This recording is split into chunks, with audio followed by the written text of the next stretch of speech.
चलिए आज जानते हैं हम बूढ़ा अमरनाथ के बारे में। नमस्कार दोस्तों, स्वागत है आपका द स्पाइसी बीजी चैनल पर झलक के साथ। तो चलिए शुरू करते हैं। पाकिस्तानी क्षेत्र से 3 ओर से घिरी सीमावर्ती पुंछ घाटी के उत्तरी भाग में पुंछ कस्बे से 23 किलोमीटर की दूरी पर स्थित बूढ़ा अमरनाथ मंदिर सांप्रदायिक सौहार्द की कथा भी सुनाता है जो इस क्षेत्र में है।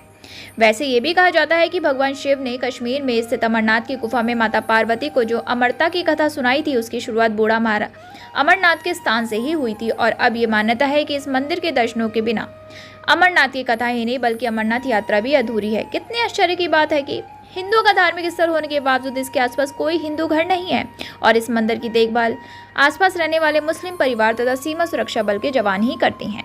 मंदिरों की नगरी जम्मू से 246 किलोमीटर दूरी पर स्थित पुंछ घाटी के राजपुरा मंडी क्षेत्र, जहां तक पहुंचने के लिए किसी प्रकार की पैदल यात्रा नहीं करनी पड़ती है और जिसके साथ ही कश्मीर का क्षेत्र तथा बहुत ही खूबसूरत लोरन घाटी लगती है, में स्थित बूढ़ा अमरनाथ का मंदिर चकमक पत्थर से बना हुआ है। ये सभी अन्य शिव मंदिरों से पूरी तरह से भिन्न है।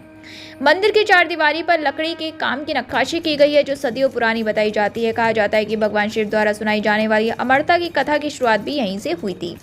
पीर पंजाल पर्वत श्रृंखला के कदमों में ही स्थित मंदिर के आसपास के पहाड़ साल भर बर्फ की सफेद चादर से ढके रहते हैं जो हमेशा ही एक अद्भुत नज़ारा प्रस्तुत करते हैं। मंदिर के एक ओर लोरन दरिया भी बहता है जिसे पुलस्त्य दरिया भी कहते हैं और उसका पानी बर्फ से भी ज़्यादा ठंडा रहता है। सनद रहे कि पुंछ कस्बे का पहला नाम पुलस्त्य ही था। बर्फ से ढके पहाड़, किनारे पर बहता शुद्ध जल का दरिया तथा चारों ओर से घिरे ऊंचे पर्वतों के कारण ये रमणीक स्थल हिल स्टेशन से कम नहीं लगता। राजपुरा मंडी तक जाने के लिए चंडक से रास्ता जाता है जो जम्मू से 235 किलोमीटर की दूरी पर है तथा जम्मू पुंछ राजमार्ग पर पुंछ कस्बे से 11 किलोमीटर पहले ही चंडक आता है। बूढ़ा अमरनाथ के दर्शनार्थ आने वाले किसी धर्म, मजहब, जाति या रंग का भेदभाव नहीं करते हैं। इसकी पुष्टि इससे भी होती है कि मुस्लिम बहुल क्षेत्र में स्थित इस मंदिर की रखवाली मुस्लिम ही करते हैं।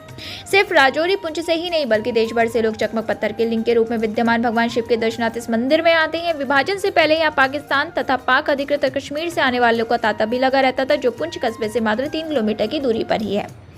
जिस प्रकार कश्मीर में स्थित अमरनाथ गुफा में श्रावण पूर्णिमा के दिन जब रक्षाबंधन का त्योहार होता है, प्रत्येक वर्ष मेला लगता है, ठीक उसी प्रकार इस पवित्र स्थल पर भी उसी दिन उसी प्रकार का एक विशाल मेला लगता है और अमरनाथ यात्रा की भांति यहाँ भी यात्रा की शुरुआत होती है और उसी प्रकार छड़ी मुबारक रवाना की जाती है। त्रयोदशी के दिन पुंछ कस्बे के दशनामी अखाड़े से इस धर्मस्थल के लिए छड़ी मुबारक की यात्रा आरंभ होती है। पुलिस की टुकड़ियां इस चांदी की पवित्र छड़ी को उसकी पूजा के उपरांत गॉड ऑफ ऑनर देकर इसका आधा सम्मान करती हैं और फिर अखाड़े के महंत द्वारा पुंछ से मंडी की ओर जुलूस के रूप में ले जाती हैं। इस यात्रा में हजारों साधु तथा श्रद्धालु भी शामिल होते हैं जो भगवान शिवलिंग के दर्शन करने की इच्छा के लिए होते हैं। हालांकि हजारों लोग पूर्णिमा से पहले भी साल भर लिंग के दर्शन करते रहते हैं। यहाँ स्थित बॉर्डर सिक्योरिटी फोर्स मंदिर की रक्षा करती है। यात्रा के समय फोर्स का मनोबल बढ़ाने से देश भर में अनेक जत्थे आते हैं। उनमें से एक दिल्ली से बाबा बूढ़ा अमरनाथ यात्रा संघ यहाँ की BSF टुकड़ी के साथ मिलकर भारत आभार पर्व मनाते हैं। उनके साथ आई हुई महिला सैनिकों को रक्षा सूत्र बांधकर उनकी दीर्घ आयु की कामना करती हैं तथा देश की रक्षा का वचन लेती हैं। ये संगठन सामाजिक, धार्मिक, शैक्षणिक संस्थाओं के आधार पत्र भी सैनिक को प्रेषित करती हैं। बाबा बूढ़ानाथ यात्रा संघों को इस यात्रा में सुवंदमीय से श्री 1008 विश्वगिरी जी महाराज का स्नेह सहयोग भी मिलता है। दोस्तों, कैसी लगी आपको आज की वीडियो? हमें कमेंट बॉक्स में जरूर बताइएगा कि आपने यहाँ पे भगवान शिवलिंग के दर्शन किए हैं।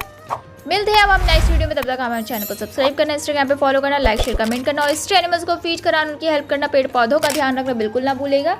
Bye bye and take care. जय महाकाल।